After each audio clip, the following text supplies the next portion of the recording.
লালার কাছ থেকে বিদায় নিয়ে চলে গেল।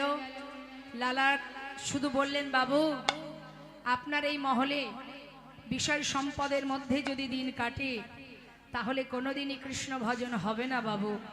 তাই আমার ছোট্ট কুড়ে ঘরে আমি গোপীনাথের সেবা দিই, আমার ঘরে আছে গিরিধারী, তাকে সেবা দিয়েই আমার দিন কাটে। তাই আপনার এই সম্পদ আমি নিতে পারবো না। চলে গেল সেই ভিখারি। আর এই কথাটাই তার মাথার মধ্যে চিন্তা শুরু হলো, বাবা তোলপাড় হচ্ছে যে এত ধন ঐশ্বর্যের মধ্যে আমার দিন যায়, অর্থের চিন্তা করতে গিয়ে বিষয় সম্পদের হিসাব সারাদিন তাই নিয়ে ভাবনা চিন্তা করতে করতে দিনান্তে একবার কৃষ্ণ ভজন করবার সময় আমার হয় না। উনি যে ভিখারি যে কথাটা বলে গেছে সেটাই তার মাথায় ঘুরছে, আর মনে মনে ভাবছে কেমন করে আমি কৃষ্ণ ভজন করব, কি করব আমি, কোথায় যাব আমি, কোথায় গেলে আমার গোবিন্দ দর্শন পাবো, ভগবানের কৃপা লাভ করব। ভাবতে ভাবতে ঘরের ভিতরে গেল মা। ঘরের ভিতরে যাবার পর হঠাৎ তার সমস্ত রাজ্য পরিদর্শনে যাবার সময় হয়েছে, খাজনা আদায়ের সময় হয়েছে। তাই পালকি চেপে সারাদিন ধরে খাজনা আদায় করছে। সারাদিন খাজনা আদায় করে বেলি অবসান কালে ঘরে ফিরছে। ফেরার কালে বেলি অবসান কাল মানে কখন মা? বিকাল শেষ, সন্ধ্যা আগত, ঠিক সেই সময় দিনের আলো শেষ, সন্ধ্যা আগত, সেই মুহূর্তে পালকি চেপে সারা রাজ্য খাজনা আদায় করে সমস্ত প্রজাবর্গকে দর্শন করে তিনি এবার ফিরছেন তার মহলে। ফেরার কালে এক রজককন্যা, রজককন্যা কাদের বলে মা? হরে কৃষ্ণ। রজককন্যা কাদের বলে? রজক কাদের বলে? যারা ধোপা, যারা কাপড় কাচে ধোপা, তাদের বলে রজক। সেই রজকের কন্যা তার পিতাকে বলছে, বাবু গো,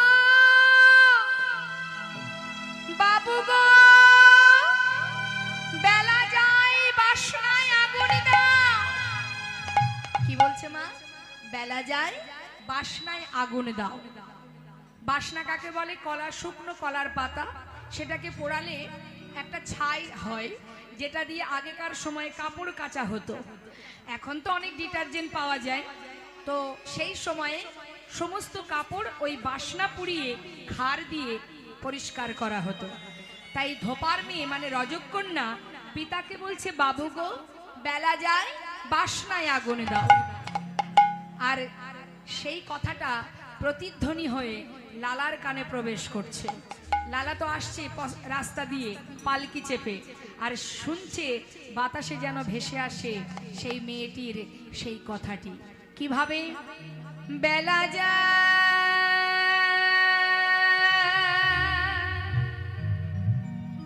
বেলা যায়, বেলা যায়,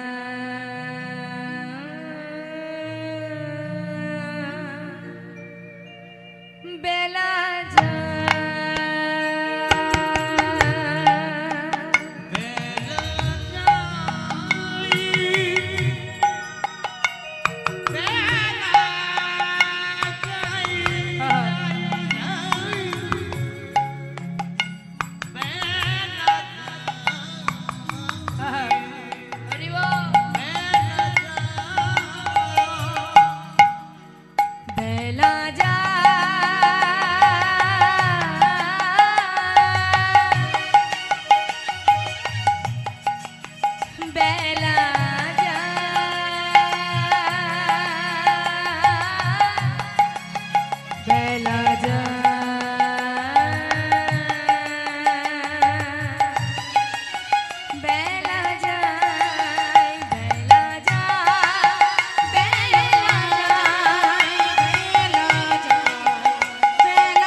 ভজ ভজ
হচ্ছে, প্রতিধ্বনি হচ্ছে, তার হৃদয়ে পরমাত্মা তাকে শোনাচ্ছে। কি বলছে? এটা আমাদেরও আসবে মাদিন। লীলা শুধুমাত্র শ্রবণের নয়, কিছু বুঝতে হবে।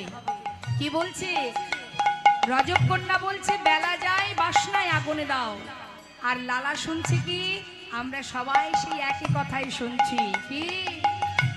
বেলা গেল সন্ধ্যা হলো,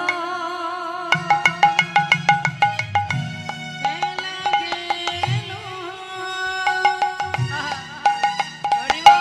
সন্ধ্যা হলো, একবার ফিরে এসো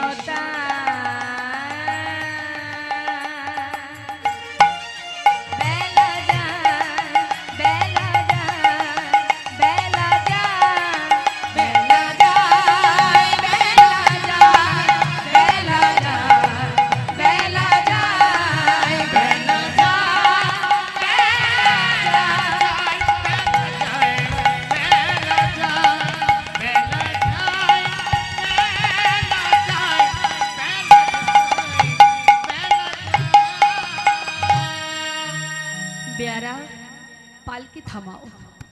পালকি থেকে নেমে সেই রজক কন্যাকে সামনে পেয়ে তাকে জড়িয়ে ধরেছে। মা, কি যেন একটা বললি আমায়, আর একটা বার বল মা। রজক কন্যা ভয়ে ঠক ঠক করে কাঁপছে। বাবু, আপনাকে আমি কিছু বলিনি, আমি আমার পিতাকে বলেছি বেলা যাই বাসনায় আগুনে দাও। না না, তুই এ কথা বলিসনি, আমি যেন অন্য কিছু শুনলাম। তুই যেন বারবার আমায় বললি, বাবু গো, বেলা যাই বাসনায় আগুনে দাও, বেলা যাই বাসনায় আগুনে দাও, বাসনায় আগুনে দাও। ঠিকই তো বলেছিস তুই। কামনা বাসনার পিছনে ছুটতে ছুটতে জীবন বেলা যে আমার বয়ে যায় মা। আর জানি না কতটুকু সময় আছে আমার, আমি আর এখানে থাকবো না।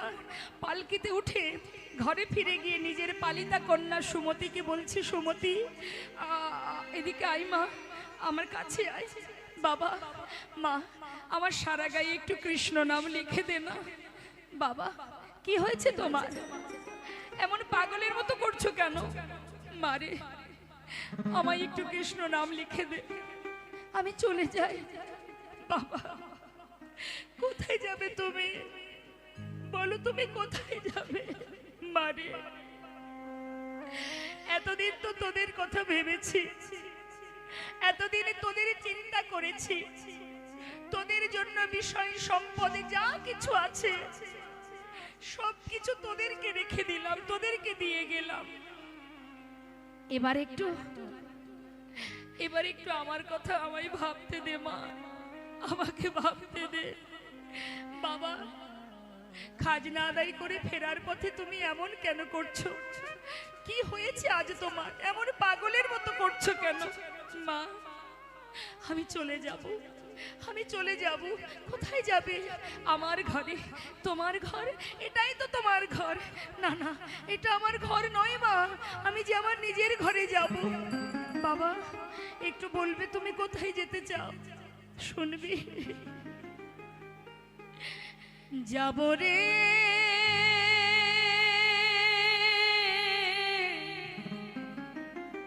যাব,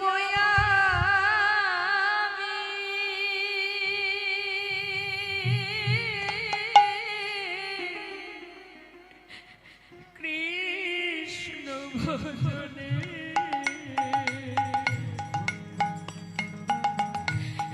যাব আমি মধুর বৃন্দাবনে।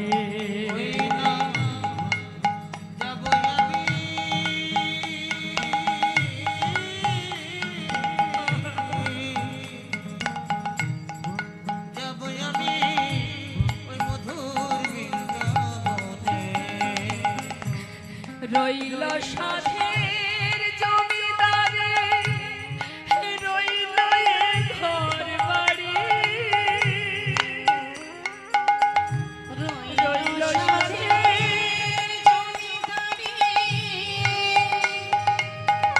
রইল ঘর বাড়ি, বৃন্দাবনে চলে যাব।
উপার্জনার সন্ধানে পাগলের ন্যায় ছুটতে ছুটতে যাচ্ছে। জীবনের এত বড় সুখ স্বাচ্ছন্দ্য পরিত্যাগ করে সে বুঝেছে যে যা কিছু আমি এতদিন করেছি সবই অসার। এবার তিনি চললেন নিজের জনার কাছে, যে ছুটতে ছুটতে যাচ্ছে আপন জন যিনি, আপন জনার সন্ধানে, নিজের ঘরে আপন ঘর। এবার পাগলের ন্যায় সব ত্যাগ করে সারা গায়ে কৃষ্ণ নাম লিখে দিনের পরে দিন চলে যায়, মাসের পরে মাস। পায়ে হেঁটে চললেন মুর্শিদাবাদ জেলা থেকে বৃন্দাবনের পথে। মস্ত বড় জমিদার লালা বাবু, মুখে কৃষ্ণ নাম, সারা গায়ে কৃষ্ণ নাম লেখা, গাইতে গাইতে যাচ্ছে আর সকলকে বলছে, ওগো তোমরা কৃষ্ণ নাম করো। পথ চলিতে আর বলিতে, পথ চলিতে আর বলিতে, পথ চলিতে আর বলিতে, পথ চলিতে আর বলিতে। একবার লহ লহ কৃষ্ণ না মধুর না হরি না, কৃষ্ণ নাম হরি নাম, কৃষ্ণ নাম, একবার লহ লহ কৃষ্ণ না মধুর না হরি না। কৃষ্ণ নাম হরি নাম, কৃষ্ণ নাম। পথ চলিতে আর বলিতে, পথ চলিতে আর বলিতে, পথ চলিতে আর বলিতে,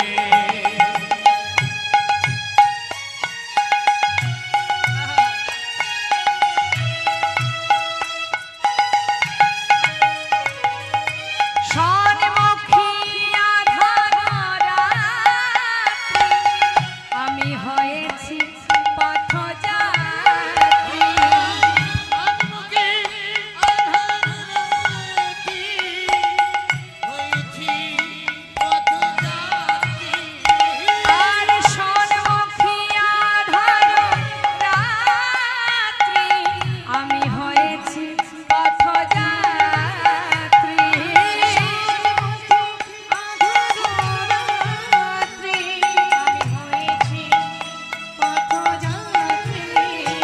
ওগো চলিতে রাধা না, মুখে বলিতে কৃষ্ণ না। চলিতে কথা বলিতে কৃষ্ণ নাম। পথ চলিতে আর বলিতে, পথ চলিতে আর ওই গৌর হরি বল হরি বল। পথ চলিতে আর বলিতে, পথ চলিতে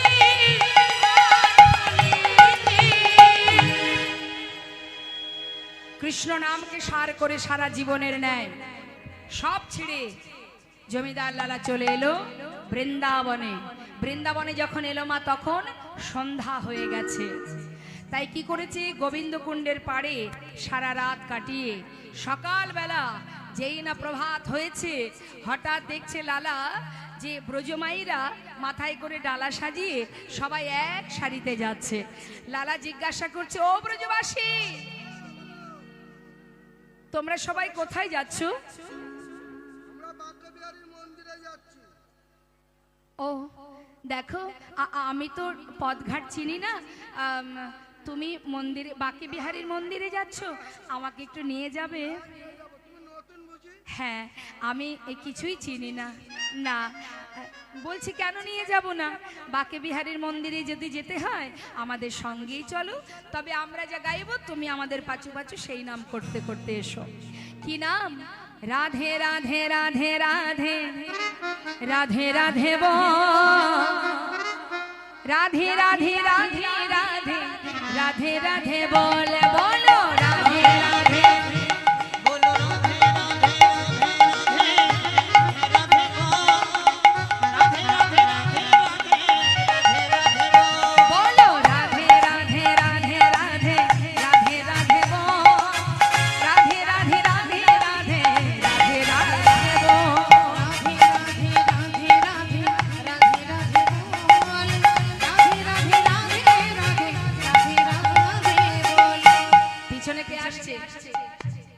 আছে পিছনে লালা বাবু, তিনি গাইছেন।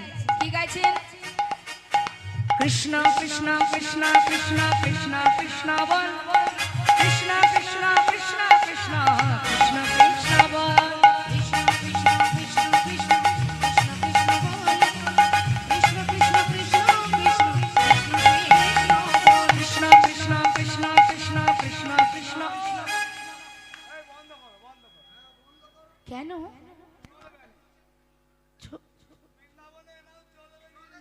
নাম চলে না, বৃন্দাবনে রাধা নাম করতে হয়। আচ্ছা, কৃষ্ণ নাম চলে না? তা কেন হবে? তোমরা রাধা নাম করছো, আমি কৃষ্ণ নাম করছি, দুজনের নামই হচ্ছে, সেটাই ভালো নয়? হবে না। লালা বলছে তাহলে শোনো, এক কাজ করি, তোমাদের কথাও থাক আমার কথাও থাক, দুয়ে মিলে একসঙ্গে আমরা কি গাইবো সবাই মিলে? রাধে কৃষ্ণ, হ্যাঁ রাধে কৃষ্ণ রাধে কৃষ্ণ রাধে কৃষ্ণ বল, রাধে কৃষ্ণ রাধে কৃষ্ণ রাধে কৃষ্ণ বল।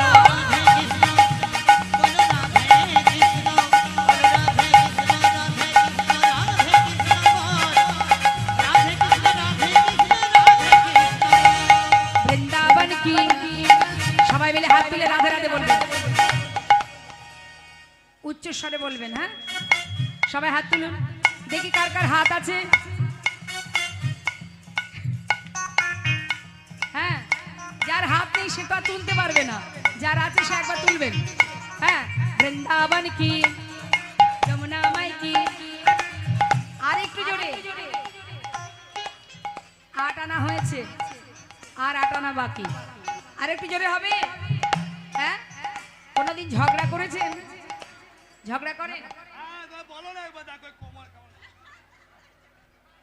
আচ্ছা ঠিক আছে, যেমন করে চিৎকার করে ঝগড়া করেন আর সেই চিৎকার করে রাধা নাম গাইবেন, ঠিক আছে? সবাই মিলে হাত তুলে বৃন্দাবন কি। 12 আনা হয়ে গেছে, আর আরেকটু জোরে হবে মা, হবে তো?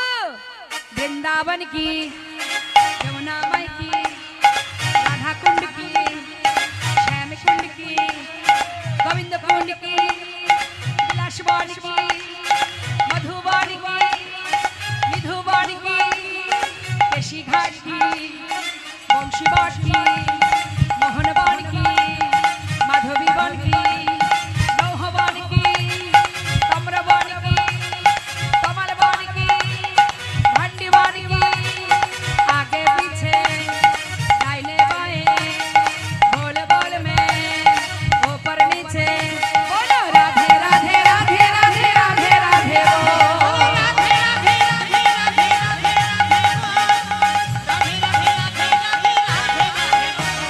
राधे राधे राधे राधे राधे राधे राधे राधे राधे राधे बोल, राधा रानी की।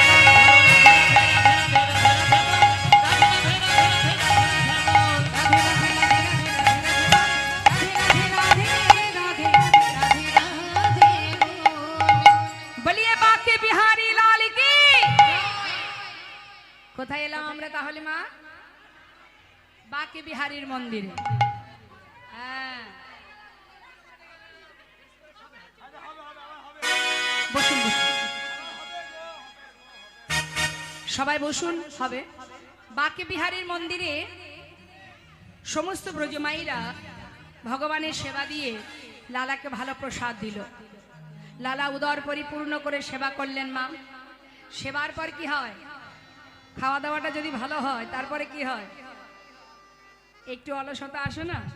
এখন লালার একটু ঘুম ঘুম পাচ্ছে, তাই সে কি করেছে, তাড়াতাড়ি করে সেবা করে নিয়ে ওই গোবিন্দ কুণ্ডের পাড়ে বালির ওপরে শুয়ে আছে।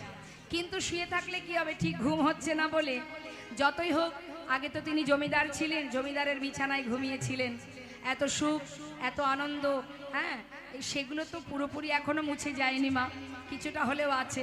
এখন ঠিক ঘুম হচ্ছে না বলে কিছুটা বালি এক জায়গায় করে তার উপরে মাথা রেখে ঘুমিয়ে আছে। হরি বল। এইভাবে যেই না রাতটা পার হয়ে প্রভাত হলো, হঠাৎ লালার চোখ খুলে দেখছে তার সামনে এক বাবাজি দাঁড়িয়ে আছে।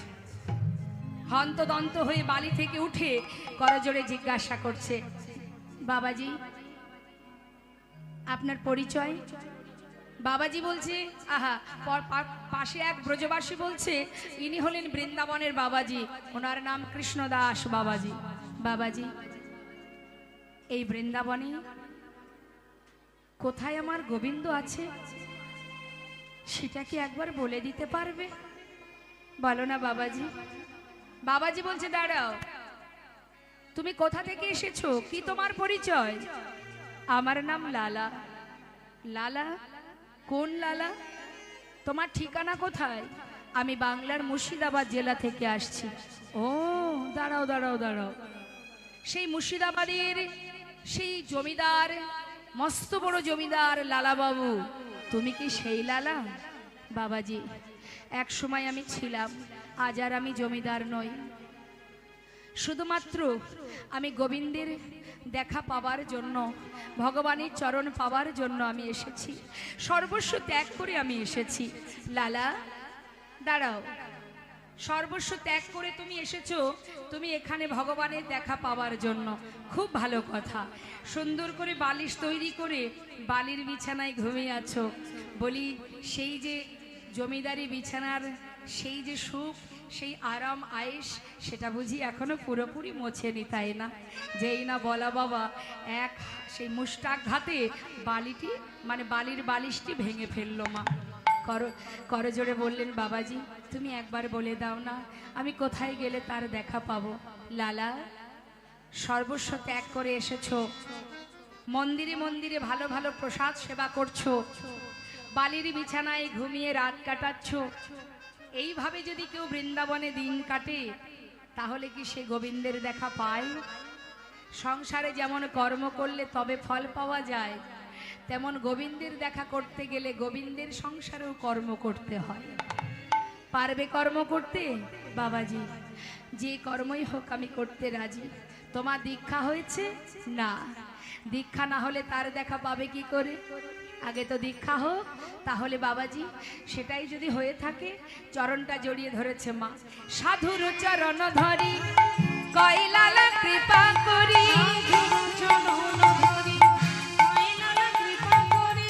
অধমেরে কর এই ভিক্ষা,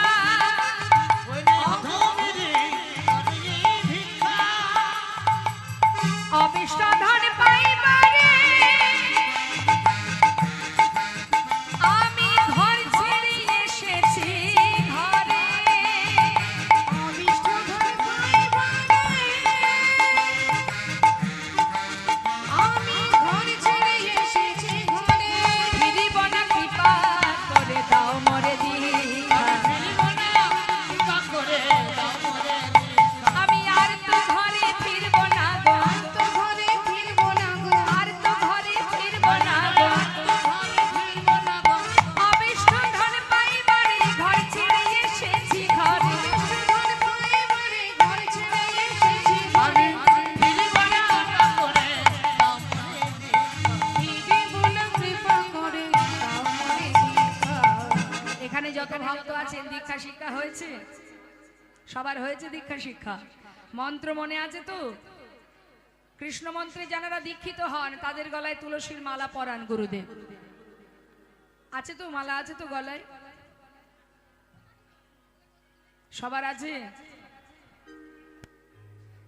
জয় রাধেশ্যাম। তুলসীর মালা কণ্ঠে পরিধান না করলে আপনি ভগবানের সেবা দেবেন, ভগবানের সেবায় তুলসী পাতা না থাকলে যেমন গ্রহণ করেন না, আপনি যখন ভগবানের সেবা দেবেন আপনার অঙ্গে যদি তুলসী না থাকে তাহলে আপনাকেও ভগবান গ্রহণ করবে না। তাই গৌর হরি বল। তাই তুলসী অঙ্গে পরিধান করে তারপরে ভগবানের সেবা দিতে হয়। হ্যাঁ, তা দেখুন মা বলছে, তোমার দীক্ষা হলে, যত সময় তোমার দীক্ষা না হবে তুমি তার দেখা পাবে না। যেই না সাধুর চরণ ধরেছে, বাবাজি তুমি আমায় তাহলে মন্ত্র দিয়ে দাও। বলছে সময় হয়নি এখনো, সময় এখনো হয়নি, দীক্ষা নিতে গেলেও তার উপযুক্ত সময় প্রয়োজন। বেশ বাবাজি, তাহলে আমি কি করব? শোনো লালা, তুমি ছিলে মস্ত বড় জমিদার, জীবনে অনেক অর্থ উপার্জন করেছো, অনেক দান ধ্যান করেছো, তার বিনিময়ে অনেক সময় অর্থ বা ধন সম্পদ দান করলে ভিতরে অহংকার জন্মায়। কি গো মা, হয় না? কেউ যদি মনে করুন 500টা বস্ত্র দান করলো, তার ভিতরে একটা অহংকার আসবে, দম্ভ আসবে, কি আমি এত বস্ত্র দিয়েছি। তাই দান ধ্যান করবার পর যদি ভিতরে অহংকার জন্মায়, তাই তোমার উপযুক্ত কাজ কি? ভিক্ষার ঝুলি কাঁধে নিয়ে দাঁড়ে দাঁড়ে ভিক্ষা করা। শোনো লালা, কাউকে বাদ দেবে না, সবার দাঁড়ে দাঁড়ে ভিক্ষা করবে। কেমন? কাঁধে ভিক্ষার ঝুলি উঠে গেল মা, এবার ভিক্ষার ঝোলা নিয়ে দাঁড়ে দাঁড়ে ভিক্ষা করতে শুরু করলো। বেশ কয়দিন ধরে ভিক্ষা করতে করতে হঠাৎ একদিন তার স্ত্রী, তার পুত্র নারায়ণ এবং তার কন্যা তিনজনে মুর্শিদাবাদ থেকে বৃন্দাবনে গেল তার সঙ্গে দেখা করতে। হঠাৎ স্বামীর কাঁধে ভিক্ষার ঝোলা দেখে তার স্ত্রী কাত্যায়নী মুখের দিকে তাকিয়ে চোখের জলে বুক ভাসিয়ে কাঁদছে। স্বামী, এ তোমার কেমন বেশ, এ আমি দেখতে পাচ্ছি না। এত বড় জমিদার তুমি, যার জীবনে এত সুখ এত আনন্দ, যে কিনা সুখে স্বাচ্ছন্দ্যে জীবন কাটিয়েছে, আজ তার কাঁধে ভিক্ষার ঝোলা। আমি সইতে পারছি না স্বামী, তুমি ফিরে চলো। কাত্যায়নী, আমাকে আর বাধা দেবে না, আমি আর অন্য কোথাও যাব না। কেন জানো? আমি তো আমার ঘরে ফিরে এসেছি, এটাই আমার ঘর, এটাই আমার ঠিকানা, তাই তোমরা চলে যাও। ছেলে নারায়ণ বললেন, বাবা তুমি যদি না যাও তাহলে এই বৃন্দাবনে একটা মন্দির করে দিই, যেখানে তুমি থাকবে। তুই যদি করে দিস আমার কোনো বাধা নেই, কারণ ওই অর্থ সম্পদে আমি আর হাত দেব না। একটা মন্দির নির্মাণ হলো মা, যার নাম লালাবাবুর মন্দির। সবাই বৃন্দাবনে যারা গেছেন দেখেছেন, রাধাকুণ্ডের পাশেই আছে লালার মন্দির। সেখানে একটা বিগ্রহ স্থাপন হলো, যার নাম কৃষ্ণচন্দ্রমা। কিন্তু লালার দুঃখ কি, তার যেহেতু দীক্ষা হয়নি, সেই জন্য সে কিন্তু ভগবানের সেবা দিতে পারে না। মন্দিরে সেবা দেবার জন্য এক পুরোহিত রেখেছে। আর লালার এটাই দুঃখ যে আমি ভিক্ষা করে নিয়ে আসি, কিন্তু আমি নিজে হাতে সেবা দিতে পারি না। কেন কেন আমার দীক্ষা হচ্ছে না? কি অপরাধ আমার? কি অপরাধের কারণে দীক্ষা হচ্ছে না? প্রতিদিন ভগবানের সামনে বসে, মন্দিরে ভগবানের সামনে বসে চোখের জলে লালা বুক ভাসিয়ে কাঁদে। একবার বলো দয়াময়, কি আমার অপরাধ? প্রতিদিন কাঁদে মা, নিজে হাতে ভগবানের সেবা দিতে পারে না, তাই প্রতিদিন দুঃখ করে, প্রভু কবে তোমাকে নিজে হাতে সেবা দেব। একদিন মনের দুঃখে পূজারীকে বলছে, পূজারী আমি বড় দুর্ভাগা গো, জানো পূজারী, প্রতিদিনই তুমি ভগবানের সেবা দাও, আমি দিতে পারি না। জানি না পূজারী কেন আমার দীক্ষা হলো না, কি জানি না আমার আর কোনো অপরাধ আছে কিনা, কেন আজ আমি প্রভুকে নিজে হাতে সেবা দিতে পারি না। পূজারী একটা কথা বলবো? বলো। পূজারী, আমি ওই গুহার মধ্যে বসে বসে একটু ভজন করব, তুমি মন্দিরে ভোগ নিবেদন করে আমাকে একটু প্রসাদ দিয়ে আসবে, কেমন? আজ আর ভালো লাগছে না, আজ আমি একটু ভজনে বসবো। বেশ, গুহার মধ্যে গিয়ে ভজনে বসলেন, আর এদিকে পূজারী ভোগ নিবেদন করছে। গুহার মধ্যে বসে যখন ভজনে রতমা প্রতিজ্ঞা করলেন, লালা দয়াময়, শুনেছি তোমাকে ডাকলে নাকি তুমি সাড়া দাও, আমি কেমন করে ডাকিব প্রভু, বলে দাও আমায়, বলে দাও আমি কেমন করে ডাকিব প্রভু, বলে দাও আমায়, বলে দাও তুমি নাকি দয়াল হরি, তুমি সবার দয়া করো, আমি অধম রইলাম পড়ে, তোমার বিচার কেমন করো। তুমি নাকি দয়াল হরি, তুমি সবার দয়া করো, আমি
কঠিন প্রতিজ্ঞা আমিও দেখতে চাই তুমি কত সময় আমার কাছে না এসে থাকতে পারো। এই রইলাম আমি গুহার মধ্যে বসে, তোমাকে যদি ডাকার মতো ডাকতে পারি তোমাকে আমার কাছে আসতেই হবে। আর তুমি যদি আমার কাছে না আসো এই গুহার মধ্যে প্রাণ ত্যাগ করব, আর আমি বাহির হব না। ভক্ত যদি কঠিন প্রতিজ্ঞা করে মা, ভগবানের মন চঞ্চল হয়ে যায়। কি করে ভক্তকে প্রতিজ্ঞা থেকে বাহির করব? তিনি কি করলেন, পূজারী, মন্দিরের পূজারী ভোগের থালায় প্রসাদ নিয়ে যখন নিবেদন করে যখন প্রসাদ নিয়ে যাবে, ঘর থেকে মন্দির থেকে বেরোবে, হঠাৎ ভগবান ঝড় বৃষ্টি দিলেন। আর যেই না বৃষ্টি শুরু হলো, পূজারী দেখছে এত বৃষ্টি, কি করে যাব আমি গুহার মধ্যে, বৃষ্টি বন্ধ হোক তারপরে না হয় যাব। এই ভেবে প্রসাদের থালাটা বাইরে রেখে মন্দিরের ভিতরে ঢুকে গেছে। এদিকে স্বয়ং করুণাময় গোবিন্দ আমার আজ তিনি বিলম্ব না করে পূজারীর রূপ ধারণ করে সেই প্রসাদের থালা নিয়ে এক পা দুপা করে গুহার ভেতরে যাচ্ছে। ভক্তকে প্রসাদ দিতে হবে তো মা। যেই না গুহার ভিতরে ঢুকছে, হঠাৎ কানে শুনতে পেল তার ভক্ত বসে বসে ভজন করছে, ভজন গাইছে,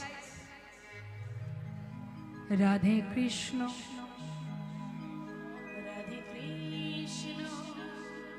রাধে কৃষ্ণ গোবিন্দ গোপাল রাধা রমণ হরি হরি হরি বল। রাধে কৃষ্ণ গোবিন্দ গোপাল বল রাধা রমণ হরি হরি বল। রাধে কৃষ্ণ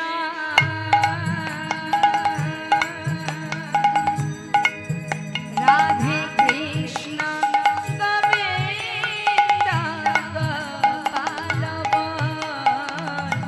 রাধা রমণ হরি হরি হরি বল। রাধে কৃষ্ণ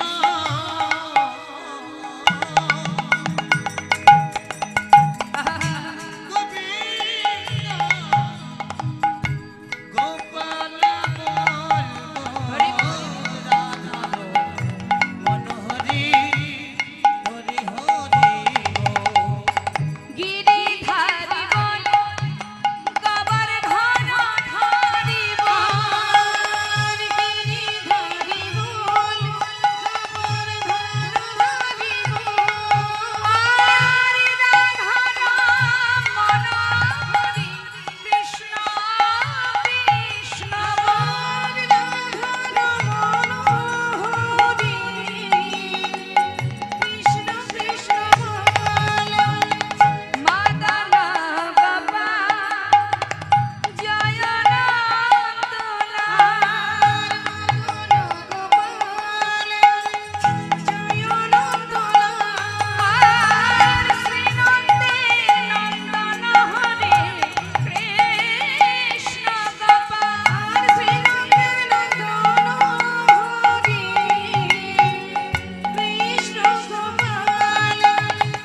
তুমি রাধা না জগতের না। ও তুমি রাধা না জগতের না।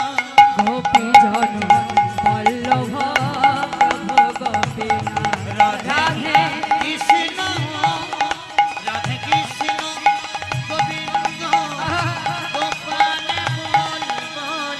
রাধা রমণ হরি হরি হরি বল। দেখা না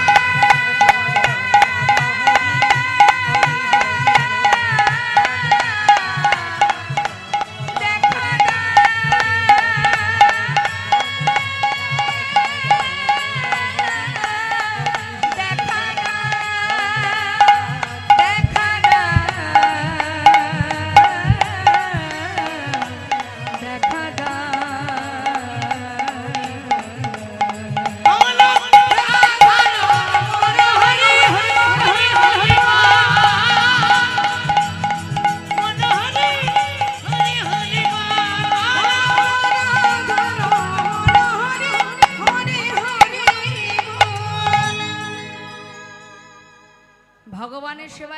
গেলে বড় কষ্ট করতে হয় মা, অত সহজে আর ভক্ত হওয়া যায় না। আমি যখন সন্ধ্যাবেলা এখানে এসেছিলাম, এখানে অনেক ভক্ত ছিল, ছিল না? ছিল তো? আস্তে সবাই কি আর গোবিন্দ সেবায় লাগে? লাগতে পারে? এখন ওই আম গাছে প্রচুর মুকুল হয় না বাবা? মালিক ভাবে বাবা এত মুকুল হয়েছে, কত আম যে হবে, বেশ কয়েক মাস গোবিন্দ সেবা হয়ে যাবে। কিন্তু সব মুকুলে কি আর আম অবশিষ্ট থাকে? হ্যাঁ কি গো মা? এখন দেখবেন এই কি হয়, প্রথমত কুয়াশা, কুয়াশায় অনেক মুকুল নষ্ট হয়ে যায়। এটা গোবিন্দের আম বাগান। এই আম বাগানে সন্ধ্যাবেলা অনেক মুকুল ছিল। কুয়াশা বাবা, আর দরকার নেই কীর্তন শোনার, সেবা ওখানে হচ্ছে, প্রসাদ পেয়ে ঘরে চল। সকালবেলা অনেক কাজ। এখন সকাল যদি ভাগ্যে থাকে তবে তো হবে কি মা, তাই না? তাহলে আমরা কেন পরের আশা করি, পরের চিন্তা করি? এখন তাতে অনেক মুকুল নষ্ট হয়ে যায়। গেল, ভগবান ভাবছে কি আর করা যাবে, এর মধ্যে যারা থাকবে তারাই আমার সেবায় লাগবে, তাই তো? এখন মালিক ভাবছে যাক কিছু তো মুকুল আছে, তারপরে হয় কি মা, এই যে আসছে ঝড় বর্ষা, কাল বৈশাখী ঝড়, যেই একটু আমগুলো গোটা গোটা হবে, একটু একটু হবে, ঝড়ে অনেক আম নষ্ট হয়ে যাবে। তারপরে যেই আরেকটু বড় হবে, তখন দেখবেন ওই পাড়ার বাচ্চারা তারা ঢিল মেরে মেরে আম পেড়ে নেয়, নেয় না? ঢিল মেরে আম পাড়াটা এখানেও চলে। কেমন বলুন তো? এটা তো গোবিন্দের আম বাগান। একজন তো যাচ্ছে, আবার 5 জনকে টেনে নিয়ে যাচ্ছে, এই চল চল বাড়ি চল, আর শুনতে হবে না। তার মানে কি, পাড়ার বাচ্চারা যেরকম ঢিল মেরে আম পেড়ে নিয়ে যায়, আর তারা খোঁচা দিয়ে সবাইকে তুলে তুলে নিয়ে যাবে। বাবা তুমি যাচ্ছ, যাও না, তুমি আরেকজনকে কেন গোবিন্দ সেবা থেকে দূরে নিয়ে যাচ্ছ? গেল, কি আর করা যাবে? মালিক ভাবছে তার মধ্যে যেটুকু থাকবে সেটুকুই গোবিন্দ সেবায় দেব। তার মধ্যে দেখা গেল একটু যখন আমগুলো পেকে যায়, পাখিতে এসে অনেক আম নষ্ট করে দেয়। গেল, অবশেষে যে আমগুলো গাছের ডাল ধরে থাকতে পারে, শেষে গিয়ে তারাই ভগবানের সেবায় লাগেন। তাই গৌর হরি বল। তা এখন এই গোবিন্দের আম বাগানে এখনো বলা যাচ্ছে না শেষ পর্যন্ত কটা আম গিয়ে গোবিন্দ সেবায় পৌঁছাবে। এসেছিলাম সেবা করতে, সেবা হয়ে গেছে। ওই যে গোবরে পোকার গল্প দিয়েছিলাম না, হ্যাঁ, যারা গোবর খেতে ভালোবাসে তারা মধুর স্বাদ বুঝবে কি, তারা কিন্তু থাকবে না, চলে যাবে।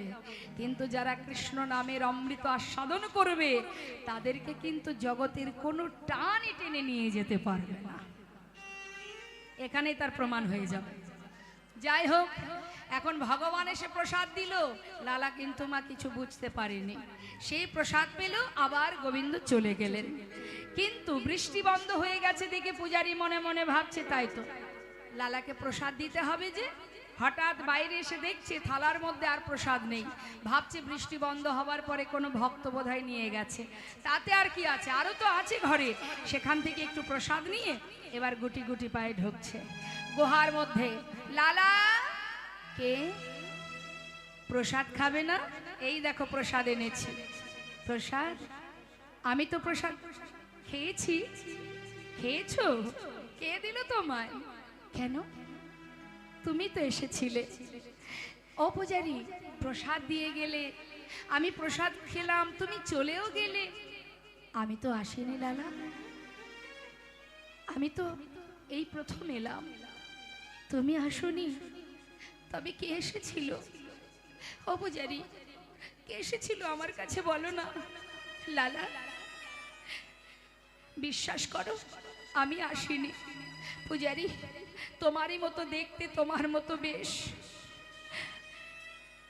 লালা, সে এসেছিল তোমার কাছে, তুমি তাকে চিনতে পারলে না লালা? পারলে না চিনতে? পূজারি, তুমি কার কথা বলছো? কে এসেছিল বলো না, বলো না পূজারি, তুমি কার কথা জিজ্ঞাসা করছো? কার কথা বলছো তুমি? পূজারি বলছে, লালা, এরপরেও তুমি আমার কাছে জানতে চাইছো? মিছে কেন পুছো রে, আমার বলা কিছু না।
বাইরে বেরিয়ে বাবাজির কাছে গিয়ে চরণটা জড়িয়ে ধরেছে।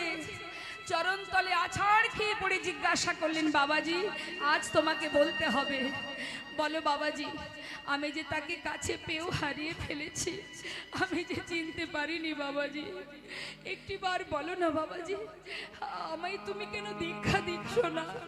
লালা, এখনো তোমার সময় হয়নি, যাও চলে যাও। বাবাজি আমি যেতে চাই না, আমি আর যাব না। তুমি বলো আমি কেন তাকে ধরতে গিয়েও ধরতে পারলাম না? বলো বাবাজি, কেন আমার দীক্ষা হওয়ার সময় হয়নি? কি অপরাধ আমার?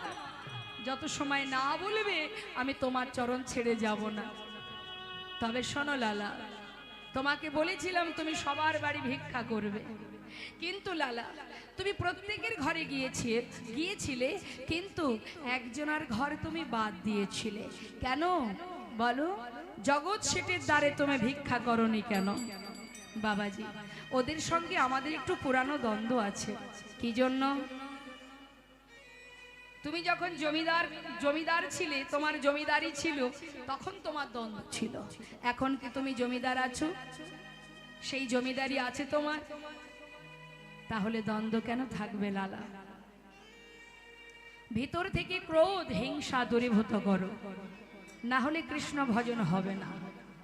জেনে রাখবেন মা, কেউ যদি মনে করেন বাড়িতে হরিবাসর দেব কি কোনো ধর্মীয় অনুষ্ঠান করব, পাশের বাড়ি বা অন্য কোনো ব্যক্তির সঙ্গে আমার দ্বন্দ্ব আছে বলে তাকে বাদ দিয়ে আমি অনুষ্ঠান করব, তাহলে কিন্তু আপনার অনুষ্ঠান সব বৃথা হয়ে যাবে। তাই যে আপনার সঙ্গে দ্বন্দ্ব বিবাদ যার সঙ্গে আপনার থাকবে, তার বাড়িতে নতমস্তকে গলবস্ত্র হয়ে নিমন্ত্রণ করে সসম্মানে তাকে বাড়িতে এনে প্রসাদ দিয়ে সেবা দেবেন, তারপরে আপনার সেবা ভগবান গ্রহণ করবেন। তাই গৌর হরি বল। তাই হিংসা দিয়ে, ক্রোধ দিয়ে, দ্বন্দ্ব বিবাদ দিয়ে কখনো ভগবত কৃপা লাভ করা যায় না। যাও লালা, যার সঙ্গে তোমার দ্বন্দ্ব তার ঘরে গিয়ে গলবস্ত্রে এক মুষ্টি তণ্ডুল নিয়ে এসো। এসে পৌঁছালেন ভিক্ষার ঝোলা কাঁধে নিয়ে। অত সহজ মা, ভক্ত হওয়া অত সহজ? আমাদের ভিতর থেকে আমরা হিংসাকেই দূর করতে পারি না, তাহলে আমরা কি করে ভক্ত হব? সবার মনে হিংসা আছে, এখানে যত ভক্ত, কার মধ্যে হিংসা নেই? এটাকে যত সময় না তাড়াতে পারবো, তত সময় হৃদয় মন্দিরে ভগবান এসে বসতে পারবে না। তাই দেখুন, দ্বারে এসে দাঁড়ালেন, ভিক্ষাং দেহি। যেই না হাত বাড়িয়েছে মা, চিৎকার শুনে সম্মুখে দাঁড়িয়ে দাঁড়িয়ে বলছে, তুমি ভিক্ষা নেবে? এ তো সেই জমিদার লালা, দাঁড়িয়ে দাঁড়িয়েছে ভিক্ষার ঝোলা নিয়ে। ধন ঐশ্বর্যের মূল্যবান সম্পদ, অনেক দামি দামি রত্ন সামনে এনে হাজির করেছে। ভিক্ষা দেবে। কি দেবে? দামি দামি রত্ন, হিরে জহরত, দামি দামি রত্ন একটা পাত্রে এনে দিয়েছে। ভিক্ষা দেবে বলে সামনে এনেছে দাঁড়ি। যেই না প্রহরী এনেছে, সঙ্গে সঙ্গে লালা বলে উঠলেন, অদারি, আমি তো তোমার হাত থেকে ভিক্ষা নেব না, আর যেগুলো তুমি এনেছো আমি এ ভিক্ষা চাই না। আমি ধনের ভিখারি নই গো, আমি ধনে ভিখারি না। ভিক্ষা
এসো, তার হাত থেকে এক মুষ্টি তন্ডুল নিয়ে তবেই ফিরে যাব।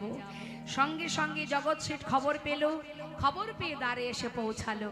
দ্বারে এসে দেখছে কি মা, সারা গায়ে কৃষ্ণ নাম, আহা কৃষ্ণ নাম লেখা, মুখে কৃষ্ণ নাম, কাঁধে ভিক্ষার ঝোলা। জগৎ শেঠ দূর থেকে দেখে মনে মনে ভাবছে এ তো সেই জমিদার লালা, আজ আমার দ্বারে দাঁড়িয়ে আছে ভিক্ষার ঝোলা কাঁধে নিয়ে।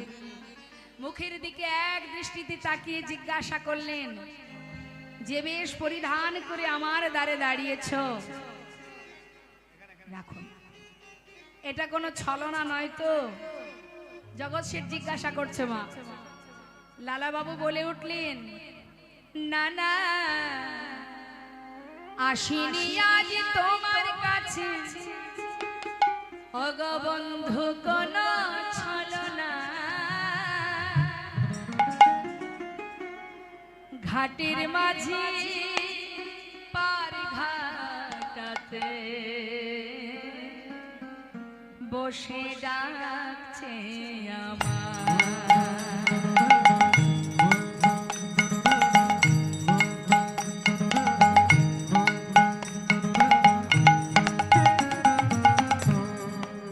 না না, আসিনি আজ তোমার কাছে বন্ধু কোনো ছলনা, ঘাটের মাঝে পার ঘাটাতে বসে ডাকছে আমায়। ও বন্ধু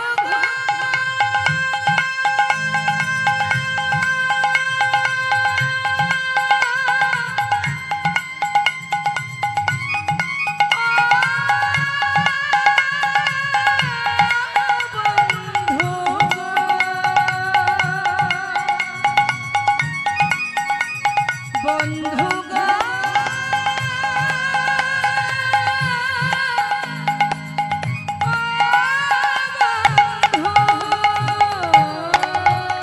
না না আসিনিয়া তোমার কাছে বন্ধু, আমি কোনো ছলনা, ঘাটের মাঝি পার ঘাটে ডাকিছে আমায়। যদি এক মুষ্টি দাও গো ভিক্ষা, তবে হবে মোর গুরু পদে দীক্ষা। যদি ওগো, যাই গো আমার বেলা বয়ে বন্ধু যায়। জয় গো আমার হয়ে যায়। ঘাটের মাঝি নিতাই গৌর হরি মোহন হরি মোহন। ডাকিছে আমায়। ঘাটের মাঝি পার ঘাটাতে বসে ডাকছে আমার। ওই ঘাটের মাঝি পার ঘাটাতে বসে ডাকছে আমার। ওই ঘাটের মাঝি পার ঘাটাতে বসে ডাকছে আমার। বসে ডাকছে আমার। বসে ডাকছে আমার। বসে ডাকছে আমার। এক মুষ্টি তন্ডুলি যেই না লালার আঁচলে দিয়েছে মা, লালা সেই অপেক্ষায় এতদিন ছিলেন। যেই না তন্ডুল পেয়েছে, মনের খুশিতে ছুটতে ছুটতে বাবাজি এনেছি, বাবাজি আমি পেরেছি, আমি ভিক্ষা করতে পেরেছি বাবাজি, এবার তো তুমি কৃপা করো। বাবাজি বলছে, দাঁড়াও লালা, অবশ্যই তোমার দীক্ষা হবে, কিন্তু তোমার পিছনেও কে? আমার পিছনে। পিছন ফিরে দেখছে কি মা? জগৎ শেঠ। হে কি বন্ধু, তুমি তুমি আমার পিছনে কেন? জগৎ শেঠ বললেন, বন্ধু তুমি যখন আমার দ্বারে দাঁড়িয়ে বললে তোমার জীবন বেলা বয়ে যায়, আমি তোমাকে এক মুষ্টি তন্ডুলি দিয়ে আমি আর ঘরে ফিরতে পারিনি বন্ধু। তুমি যে বললে তোমার জীবন বেলা বয়ে যায়, তাহলে তোমার যদি জীবন বেলা বয়ে যায়, আমারও তো জীবন বেলা বয়ে যায়। তাই তোমাকে তন্ডলি দেওয়ার পর আমি আর ঘরে ফিরতে না পেরে তোমার পাছু পাছু ছুটে এসেছি। বন্ধু, আমাকে তুমি গ্রহণ করো, গ্রহণ করো। বাবাজি, এ সেই বন্ধু যার ঘরে ভিক্ষায় গিয়েছিলাম, ওকে তুমি কৃপা করো বাবাজি, সব ছেড়ে এসেছে। দুইজন একসঙ্গে মন্ত্র নিল মা। মন্ত্র পাওয়ার পরে গোবিন্দ দেখবার জন্য, গোবিন্দের বদন দেখবার জন্য মন আরো চঞ্চল হয়ে উঠল। এতদিন দীক্ষা পাইনি, তখন যে ব্যাকুলতা ছিল, আজ দীক্ষা পাওয়ার পরে আরো অস্থির হয়ে উঠল। দেখা দাও, দেখা দাও, দেখা দাও, একবার দেখা দাও। মনের দুঃখে চারিপাশে গোটা বৃন্দাবন ঘুরছে, পথে পথে হা কৃষ্ণ কৃষ্ণ বলে কাঁদছে। হঠাৎ মনস্থির করলেন, তুমি যদি দেখা না দাও, যমুনার জলে প্রাণ ত্যাগ করব। লালা যখনই জলে নামতে যাবে, জগৎ শেঠ বললেন, বন্ধু মরতে যদি হয় দুজনে একসঙ্গে মরব। দুই বন্ধু জলে নামছে। ভক্ত যদি এখনো অবস্থায় প্রাণ ত্যাগ করতে যায়, ভগবান কি করে দূরে থাকবেন? ত্রিভঙ্গ বঙ্কিম ঠামে যমুনা পুলিনে দাঁড়িয়ে, বালির আশিতে দাঁড়িয়ে ডাকছে, লালা। কে? একবার পিছন ফিরে চেয়ে দেখো। যেই নামা পিছন ফিরে তাকিয়েছে, দেখছে অনাদি আদি গোবিন্দ সর্বকারণের কারণ। ত্রিভঙ্গ বঙ্কিম ঠামে বালুরাশির উপরে তিনি দাঁড়িয়ে আছে, মুরলী হাতে নিয়ে। ছুটে এসে ভগবানের চরণটা জড়িয়ে ধরে আছাড় খেয়ে পড়লেন চরণ তলে। দয়াময়, কৃপা হলো প্রভু, এতদিন পর তোমার কৃপা হলো। কি আমি কি দেখছি প্রভু, কি আমি কি দেখছি? হে করুণাময়, হে দয়া, কথা দাও চরণ ছাড়া করবে না আমায়। চরণটা বুকের মধ্যে জড়িয়ে ধরেছি। লালা ওঠো, লালা ওঠো। দুটি বাহু প্রসার করে লালা ডাকছে, হে গোবিন্দ এসো। আমার চোখের সামনে নয়, আমার হৃদয় মাঝে এসো। মম অন্তর মন্দিরে এসো, এসো। মাধব কৃষ্ণ গোপাল এসো। মাধব কৃষ্ণ গোপাল মম অন্তরমন্দিরে এসো, এসো। মাধব কৃষ্ণ গোপাল এসো, মাধব কৃষ্ণ গোপাল। এসো, এসো তুমি, এসো হৃদয় মাঝে। অন্তর জামি হরে প্রাণ প্রিয় রাজে। এসো, এসো তুমি, এসো হৃদয় মাঝে। অন্তর জানি হরি প্রাণে প্রিয় রাজে। অধরে বাসিয়া মধুর বাসিয়া।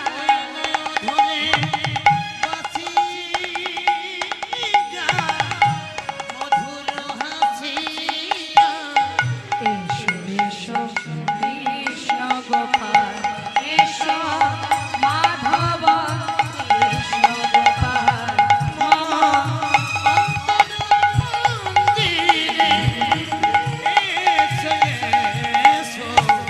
মাধব কৃষ্ণ গোপাল এসো। মাধব কৃষ্ণ গোপাল এসো, মাধব কৃষ্ণ গোপাল। ভক্ত আর ভগবানের মিলন হইল। জয় গৌর হরি বল, হরি বল। প্রেমানন্দে মিলন হইল, প্রেমানন্দে বাহু তুলে হরি হরি বলো। আহা, প্রেমানন্দে বদন ভরে হরি হরি বল। জয় নেতা জয় গৌর। আমাদের লীলাকে বিশ্রাম রাখলাম। আমরা দুটো ভজন শ্রবণ করব। এখানে ভক্তিমতী অনেক মায়েরা আছেন, যারা একটু আনন্দ করবেন, আপনারাও আনন্দ করুন।